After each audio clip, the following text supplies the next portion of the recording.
Ya, bismillahirrahmanirrahim. Assalamualaikum warahmatullahi wabarakatuh. Perkenalkan, nama saya Tri Afriyadi Binangkari.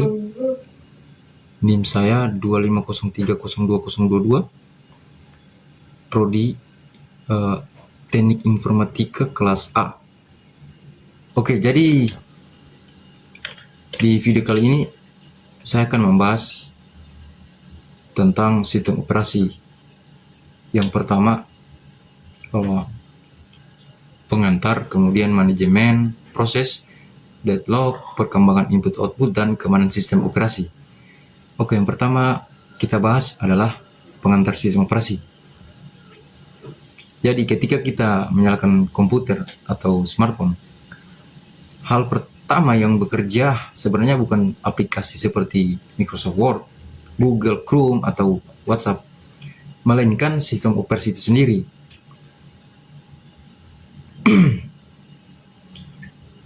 Kenapa demikian? Karena sistem operasi itu adalah sebuah perangkat lunak yang paling utama yang mengatur seluruh aktivitas komputer, sehingga semua perangkat keras dan perangkat lunak dapat bekerja dengan baik. Setelah memahami apa itu sistem operasi, kita akan membahas salah satu tugas terpentingnya, yaitu manajemen proses.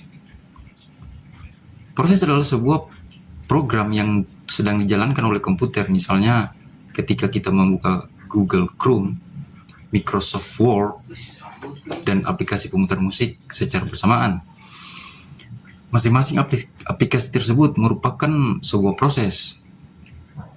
Nah, walaupun kita membuka banyak aplikasi sekaligus, komputer tetap dapat menjalankan secara bersamaan. Kenapa bisa? Hal ini bukan karena komputer benar-benar menjalankan semua proses dalam waktu yang sama, tetapi karena sistem operasi mengatur bagian waktu penggunaan prosesor dengan sangat cepat, sehingga seolah-olah semua aplikasi berjalan secara bersamaan. Nah, dalam mengolah proses, sistem operasi memiliki beberapa tugas penting.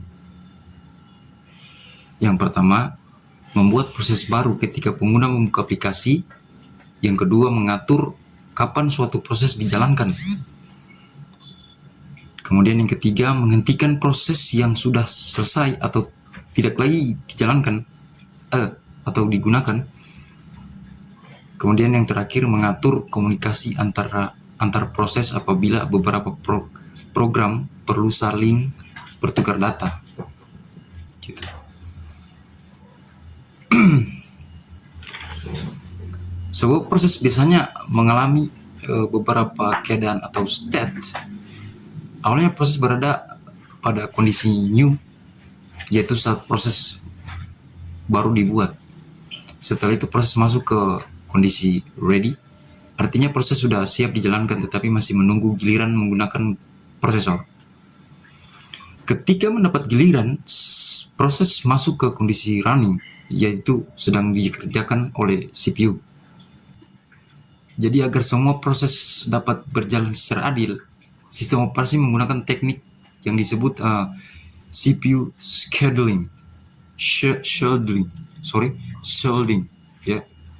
Entah apa itu bacaannya, saya nggak tahu. Teknik ini menentukan proses mana yang harus dijalankan terlebih dahulu.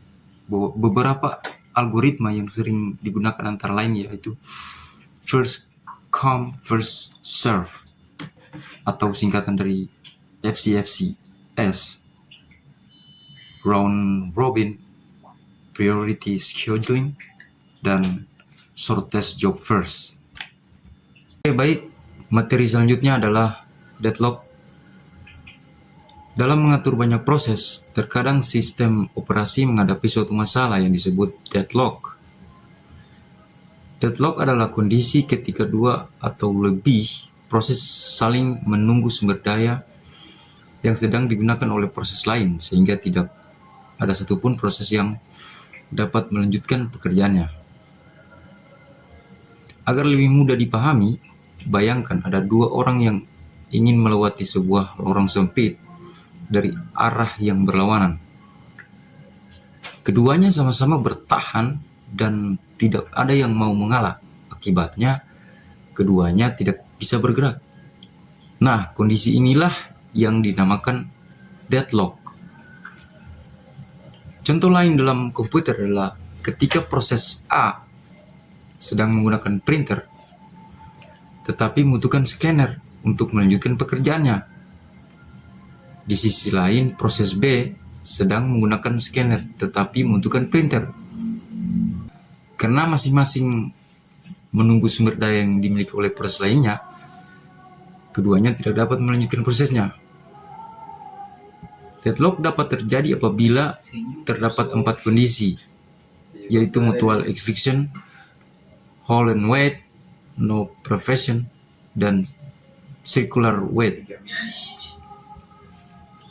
Untuk mengatasi masalah ini, sistem operasi dapat melakukan beberapa cara, seperti mencegah deadlock sebelum terjadi, menghindari kondisi yang berpotensi menimbulkan deadlock, mendeteksi deadlock yang sedang berlangsung, atau menghentikan salah satu proses agar sumber daya dapat digunakan kembali.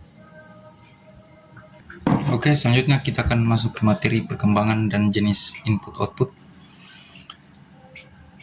Input adalah alat yang digunakan untuk memasukkan data ke dalam komputer, seperti keyboard, mouse, scanner, mikrofon, dan kamera.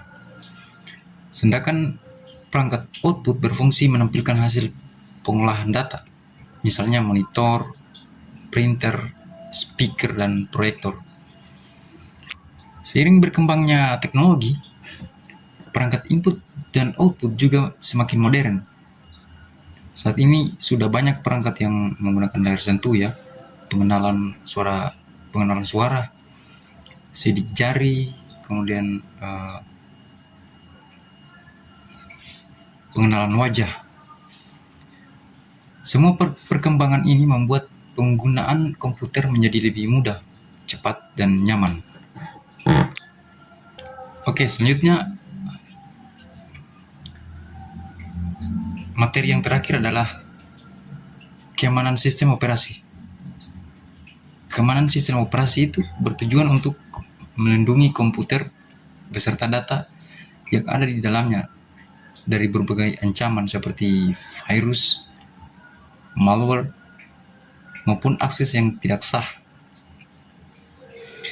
Beberapa bentuk keamanan yang disediakan sistem operasi antara lain penggunaan password, antivirus, firewall,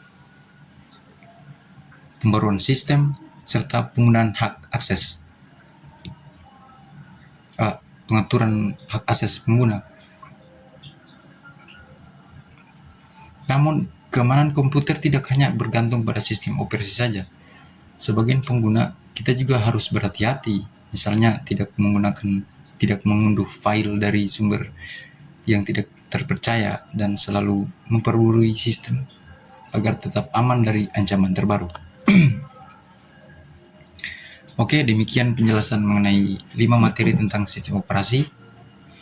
Dari materi ini kita dapat memahami bahwa sistem operasi memiliki peran yang sangat penting dalam mengatur seluruh aktivitas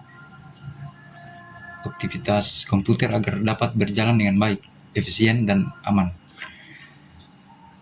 Ya, sekian presentasi dari saya. Terima kasih atas perhatiannya. Wassalamualaikum warahmatullahi wabarakatuh.